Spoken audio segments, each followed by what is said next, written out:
Aviraj IAS academy के platform से मैं रमन सर आप सभी छात्र छात्राओं का स्वागत करता हूं। आज की कक्षा, आज की क्लास मैं उन सभी प्रतिभागियों को केंद्रित करके मैंने बनाने की कोशिश की है, विशेषकर उन छात्र छात्राओं को जिन्होंने अपने पाठ्यक्रम में जियोग्राफी विषय को ऑप्शनल के रूप में रखा है, या फिर जीएस की परीक्षा में जो जीएस का जो पेपर होता है उसमें जो ज्योग्राफी पूछा जाता है, उसी भूगोल विषय से संबंधित बहुत सारी जिज्ञासाओं को ध्यान में रखते हुए मैंने मॉडर्न ज्योग्राफी के कुछ शाखाओं का परिचय आपसे कराना चाहा है। क्योंकि ज्योग्राफी जितना विस्तृत विषय है, उसके अंतर्गत आने वाले प्रश्न जब MCQ की हैसियत से परीक्षा में पूछे जाते हैं तो फिर ये निश्चित करना मुश्किल हो जाता है कि अमुक प्रश्न ज्योग्राफी विषय का है या नहीं। ऐसी स्थिति में हर एक उस छात्र छात्राओं को जो इस परीक्षा के प्रतिभागी बनना चाहते हैं, उन्हें पता होना चाहिए कि आधुनिक ज्योग्राफी अर्थात मॉडर्न ज्योग्राफी की शाखाएं क्या क्या है, क्योंकि उसी को इर्द गिर्द रखते हुए परीक्षक प्रश्नों की पूरी सी सूची तैयार करते हैं। तो चलिए उस कड़ी को जानने के प्रयत्न में मैं आपको कुछ बोर्ड वर्क में दिखाने की कोशिश करूंगा। ऐसा करने के पीछे मेरी उद्देश्य ये है कि ऐसा देखा गया है कि परीक्षक जो है, सो खासकर जो फ्रेश ग्रेजुएट्स होते हैं, ये जो सिविल सेवाओं की तैयारी के लिए अपना मन बनाते हैं, उनके पास सिलेबस रहता है भारत का भूगोल पढ़ना है या फिर साधारण भूगोल पढ़ना है, तो वो मान लेते हैं कि नहीं, भूगोल पढ़ना है मतलब एक निश्चित दायरे पर पढ़ना है, जबकि ऐसा नहीं है। ज्योग्राफी का अपना एक दायरा है। तो उसी को ध्यान में रखते हुए मैंने आपको एक फ्लो चार्ट के मार्फत इसको बताने की कोशिश की है। तो चलिए मैं उस कड़ी में आपको ले चलता हूं बोर्ड वर्क में। मॉडर्न ब्रांचेस ऑफ जियोग्राफी के तहत मैंने अपनी बात शुरू की है, अर्थात इस शाखा के तहत यहाँ आप देख रहे हैं कि पहली शाखा जो है वो फिजिकल जियोग्राफी, जिसे हिंदी में भौतिक भूगोल कहते हैं। दूसरी शाखा जो है वो ह्यूमन जियोग्राफी के रूप में है, जिसे आप मानव भूगोल कहते हैं। तो यूं कहा जाए कि जियोग्राफी की मॉडर्न ब्रांचेस की जो दो शाखाएं हैं, उसमें प्रथम हो गया भौतिक भूगोल, जिसे फिजिकल जियोग्राफी कहा गया, और दूसरा कहा गया ह्यूमन जियोग्राफी, मानव भूगोल। अब ये फिजिकल जियोग्राफी के अंतर्गत कई शाखाएं बनाई गई हैं, जैसे आप देख रहे हैं यहाँ पर जियोमॉर्फोलॉजी, जिसे भू आकृति विज्ञान भी कहते हैं। इसके बाद क्लाइमेटोलॉजी, जिसे हिंदी में जलवायु विज्ञान कहा जाता है। इसी तरीके से ओशियनोग्राफी है, जिसे हिंदी में सामुद्रिक जीव विज्ञान, सामुद्रिक ज्योग्राफी कहते हैं या सामुद्रिक भूगोल कहते हैं। उसी तरीके से बायो जियोग्राफी है, जिसे हिंदी में जैव भूगोल की संज्ञा दी जाती है। इसी तरह से आप यहाँ देख रहे हैं एक एनवायरमेंटल जियोग्राफी है, और उसके बाद है सोइल जियोग्राफी अर्थात मृदा जियोग्राफी। तो कुल मिलाकर के आपने देखा कि फिजिकल जियोग्राफी के अंतर्गत कुछ शाखाएं बनाई गई हैं भूगोलवेत्ताओं के द्वारा भूगोल विषय को समझने के लिए। उसमें एक हो गया जियोमॉर्फोलॉजी, क्लाइमेटोलॉजी, ओशियनोग्राफी, बायोजियोग्राफी और एनवायरमेंटल जियोग्राफी, और उसके बाद सॉइल जियोग्राफी। यहां मैं ये बताने की कोशिश करूंगा कि जियोमॉर्फोलॉजी के अंतर्गत आखिर अध्ययन के विषय क्या होते हैं। तो मैं बताऊं कि धरती के द्वारा, जियोमॉर्फोलॉजी का मतलब हुआ कि आपको धरती के क्रस्ट के ऊपर होने वाली जितने भी स्थलाकृतियां हैं उनका अध्ययन करना है, अर्थात उनके विकास का अध्ययन। धरती के ऊपर जो स्थलाकृतियां हैं उनके विकास का अध्ययन को हम लोग जियोमॉर्फोलॉजी के तहत करते हैं, है ना। इसके तहत जैसे विभिन्न प्रकार के उच्चावच जितने भी टॉपोग्राफीज हैं, उनके विभिन्न प्रकार के पहलुओं का अध्ययन, जैसे महाद्वीपों का अध्ययन हो गया, पर्वतों का अध्ययन हो गया, महासागरों का अध्ययन हो गया, ठीक है, पर्वत हो गए, पठार हो गए, इन सभी का अध्ययन जो है हम लोग जियोमॉर्फोलॉजी के शीर्षक के अंतर्गत करते हैं। अब मैं बात करता हूं क्लाइमेटोलॉजी, अर्थात हिंदी में जिसे जलवायु विज्ञान कहते हैं। तो जलवायु विज्ञान, जिसमें आपको इसके अंतर्गत जो विषय जो निर्धारित किए गए हैं, अर्थात संपूर्ण पृथ्वी अथवा किसी स्थान विशेष के मौसम का अध्ययन यदि विज्ञान की जिस शाखा में करते हैं उसे हम लोग क्लाइमेटोलॉजी कहते हैं। तो इस तरह से मॉडर्न ब्रांचेस ऑफ ज्योग्राफी की कई शाखाएं बनाई गई हैं और कई उपशाखाओं के तहत इसकी व्याख्या बताई जाती है। अगली व्याख्या में देख रहा हूं मैं बायोज्योग्राफी, जिसे हिंदी में जैव भूगोल कहा जाता है। तो जैव भूगोल के संदर्भ में आपको दो तरह के ब्रांचेस फिर डेवलप कर दिए गए हैं, एक फाइटोजियोग्राफी और एक एनिमल जियोग्राफी। तो फाइटोजियोग्राफी का तात्पर्य यहाँ पर पादप भूगोल से है, अर्थात आप में इसमें इसके अंतर्गत आप धरती पर मौजूद जितने भी विभिन्न प्रकार के वनस्पति हैं, जितने भी विभिन्न प्रकार के वेजिटेशंस हैं, उसका अध्ययन और उनके विभिन्न स्थानों पर उनका फैलाव और उसके अलग अलग स्थानों पर फैलाव के साथ उनका जो नेचर है, उनके जो व्यवहार है, उसका अध्ययन विज्ञान की जिस शाखा में करते हैं, ज्योग्राफी के जिस ब्रांच में करते हैं, उसे हम लोग फाइटोजियोग्राफी कहते हैं। इसी तरह से मैं बात करूं एनिमल जियोग्राफी, तो जैसा कि नाम से स्पष्ट है, विभिन्न प्रकार के प्राणियों की जो स्थानिक वितरण होता है और जो उनकी विशेषताएं होती हैं, उसे भूगोल के जिस हिस्से में अध्ययन करते हैं, उसे हम लोग एनिमल जियोग्राफी का संज्ञा देते हैं। तो अभी तक आपने ये देखा कि ये जो शाखाएं, ये जो उपशाखाएं हैं, ये सभी भौतिक भूगोल अर्थात फिजिकल ज्योग्राफी के हिस्से माने जाते हैं। इसके बाद मैं बात करना चाहूंगा ह्यूमन ज्योग्राफी अर्थात मानव भूगोल के अंतर्गत आने वाले उपशीर्षकों के बारे में।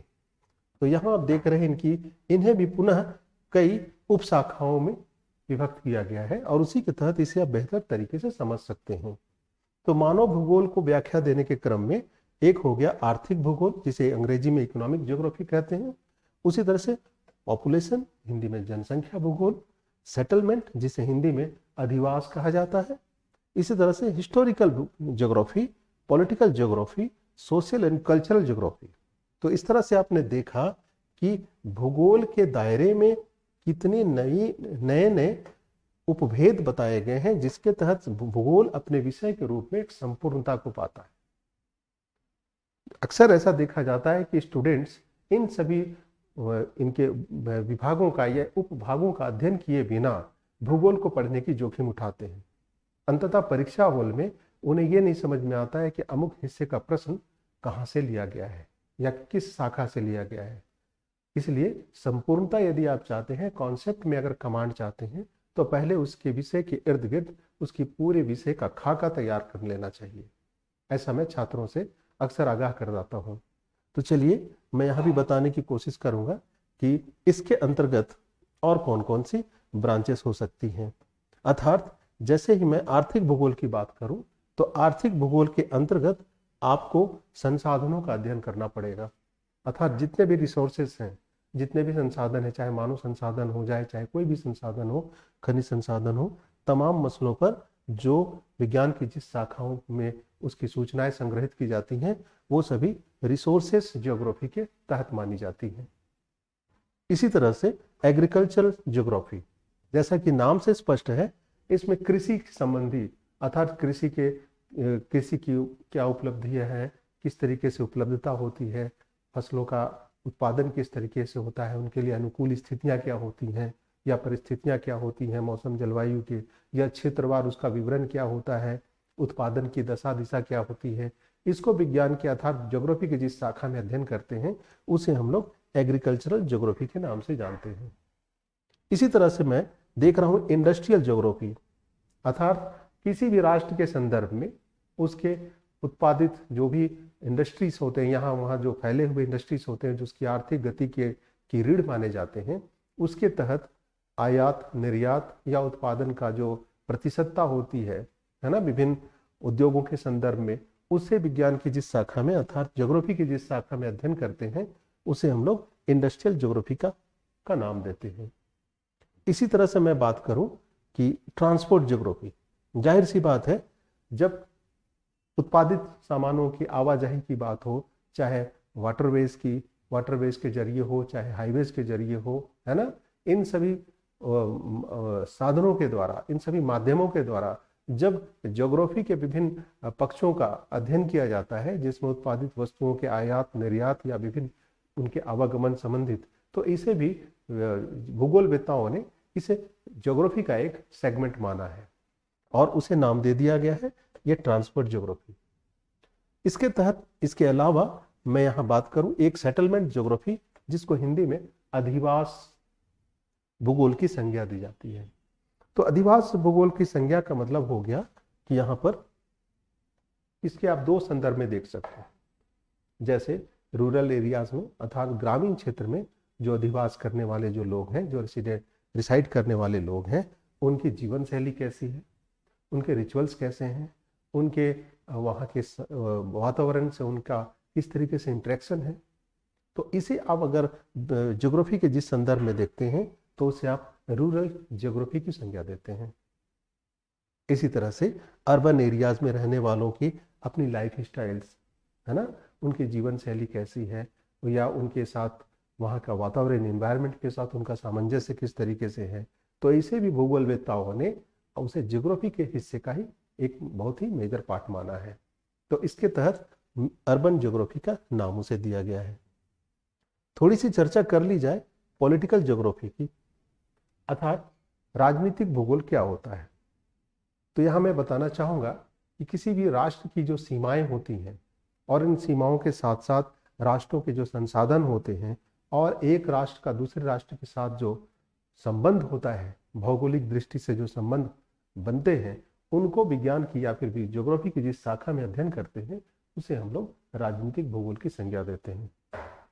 और जहाँ तक सांस्कृतिक और सामाजिक भूगोल की बात की जाए तो सांस्कृतिक और सामाजिक भूगोल के अंतर्गत आप ये कह सकते हैं कि मानव के जितने भी सांस्कृतिक प्रतिरूप होते हैं, जैसे जितने भी रिचुअल्स होते हैं, धार्मिक या फिर धार्मिक क्रियाएं हो सकती हैं, रीति रिवाज हो सकती है, यहाँ पर इस बात को भी ध्यान में रखना होता है। अर्थात कभी कभी बच्चों में ये भ्रम होता है कि धर्म संबंधी या रिचुअल संबंधी व्याख्या हम लोग किस शाखा में रख के पढ़ेंगे, क्या ये ज्योग्राफी का हिस्सा है या नहीं है। लेकिन आज स्पष्ट रूप से ये क्लियर आपको पता हो जाना चाहिए कि उन सभी गतिविधियों की भी जानकारी यदि हम लोग ज्योग्राफी अर्थात भूगोल के नजरिए से लेते हैं तो आप उसे सांस्कृतिक भूगोल और सामाजिक भूगोल के अंतर्गत रख सकते हैं। तो आज की इस क्लास को मैंने उन बच्चों के लिए बनाने की कोशिश की जिन्होंने ज्योग्राफी विषय के साथ परीक्षाओं में कदम बढ़ाना चाहते हैं या ज्योग्राफी विषय को ध्यान में रख करके अपने अध्ययन की सामग्री को जुटाते हैं। वहाँ उनके पास सूचनाएं कम होने के कारण या प्रॉपर तरीके से गाइडेंस ना होने के कारण उन्हें यह नहीं समझ में आता है कि ज्योग्राफी में आखिर उसका क्षेत्र विस्तार क्या है। ऐसी स्थिति में यह जान लेना बेहद जरूरी है, विशेषकर सिविल सेवाओं में केंद्रीय सिविल सेवा परीक्षा अर्थात यूपीएससी के संदर्भ में इतना विस्तृत दायरे के अंतर्गत ही आप ज्योग्राफी का संपूर्ण पाठन कर सकते हैं। तो आज की इस क्लास को परिचर्चा के संदर्भ में छात्रों तक सिर्फ सूचनाएं देने के संदर्भ में आप तक पहुंचने की मेरी कोशिश हुई है। मुझे लगता है कि आपको ज्योग्राफी के इस फ्लो चार्ट के मार्फत ये संपूर्णता पता चल चुका होगा कि ज्योग्राफी के अंतर्गत आने वाले विषय या उसके उप विषय कौन कौन से हैं और उसी के तहत आप अपने अध्ययन को गति दे सकते हैं। हमारे संस्थान की ओर से अर्थात अविराज IAS एकेडमी के संस्थान जो है हमारा सर्कुलर रोड रांची में जो स्थित है, वहाँ पर अभी आप बच्चों के लिए अर्थात नए प्रतिभागियों के लिए फाउंडेशन क्लासेस यूपीएससी के और स्टेट पीएससी के शुरू किए जा चुके हैं। आप सभी प्रतिभागियों से अपेक्षा है कि वो संस्थान आ करके और अपने आप को संस्थान से जोड़े और संस्थान से विषय सामग्री का लाभ उठाएं। मैं और मेरे साथी शिक्षक गणों के समग्र प्रयास से आप सब तक ये सूचनाएं या फिर परीक्षा उपयोगी जानकारियों का विधिवत विवरण देने की पूरी तैयारी कर ली गई है और हमारी क्लासेस भी नियमित रूप से इन दिनों चल ही रही है। इसलिए आप आए, संस्थान में आपका स्वागत है और अपनी उपस्थिति दर्ज कराएं और पूरे पाठ्यक्रम का लाभ उठाएं। अगले वीडियोस में मैं पुनः आपके नए विषयों के साथ आप तक उपस्थित होऊंगा और नई जानकारियां साझा करूंगा। यदि आपको आज का हमारा वीडियो अच्छा लगा हो, इसकी हमारी प्रस्तुति अच्छी लगी हो, तो उसे लाइक करें, सब्सक्राइब करें और मित्रों के साथ साझा करें। मैं अगले वीडियो के साथ पुनः मिलूंगा, तब तक के लिए धन्यवाद।